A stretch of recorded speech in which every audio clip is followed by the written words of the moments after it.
அனைவருக்கும் அன்பு வணக்கங்கள். இன்றைய பதிவிலே நாம் பார்க்க இருப்பது நோய் தீர்க்கும் ஸ்கந்தனின் மந்திரம்.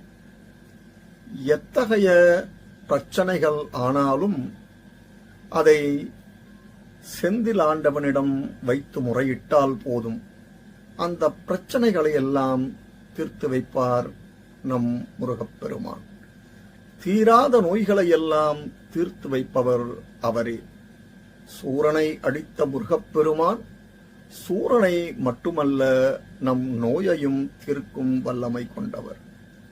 நோய் தீர்க்கும் மருத்துவனாகவே திகழ்பவர் நம் முருகப்பெருமான். இம்மைக்கும் மறுமைக்குமாக அருள் தரக்கூடியவர் முருகக் கடவுள். நாம் இப்பொழுது பார்க்க இருக்கும் ஸ்லோகமானது சுப்பிரமணிய புஜங்கத்தில் உள்ளது. இதனை ஆதிசங்கர பகவத் பாதர் அவர்கள் திருச்செந்தூரில் குடிகொண்டிருக்கும் செந்தில் ஆண்டவன் மீது அருளிச் செய்தது. வாருங்கள் இப்பொழுது அந்த ஸ்லோகத்தை பார்ப்போம். அபஸ்மார குஷ்டக்ஷயார்ஷ பிரமேக ஜ்வரோன்மாத குல்மாதி ரோகா மகாந்தஹ பிசாசாஸ்ச சர்வே பவத்பத்ரபூதிம் விலோக்ய க்ஷணாத்தாரகாரே த்ரவந்தே. அபஸ்மார குஷ்டக்ஷயார்ஷ பிரமேக ஜ்வரோன்மாத குல்மாதி ரோகா மகாந்தஹ பிசாசாஸ்ச சர்வே பவத்பத்ரபூதிம் விலோக்ய க்ஷணாத்தாரகாரே த்ரவந்தே.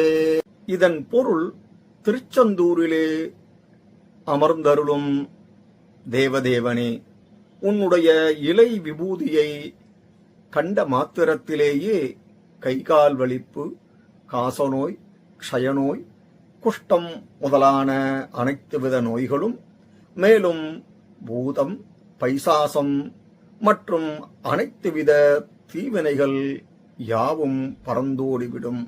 இந்த ஸ்லோகத்தை தொடர்ந்து ஜபித்து வந்தால் தீராத நோய்கள் அனைத்தும் தீரும். இந்த ஸ்லோகத்தை உடல்நிலை சரியில்லாதவர்கள் உச்சரிக்க முடியுமெனில் இந்த மந்திரத்தை ஜபிக்கலாம். இயலாதவர்கள் இந்த மந்திரத்தை காதால் பிறர் சொல்ல கேட்கலாம். இந்த மந்திரத்தை எத்தனை முறை முடியுமோ அத்தனை முறை சொல்லுங்கள். முடிந்த அளவுக்கு மந்திரத்தை சொல்ல முயற்சி செய்யுங்கள்.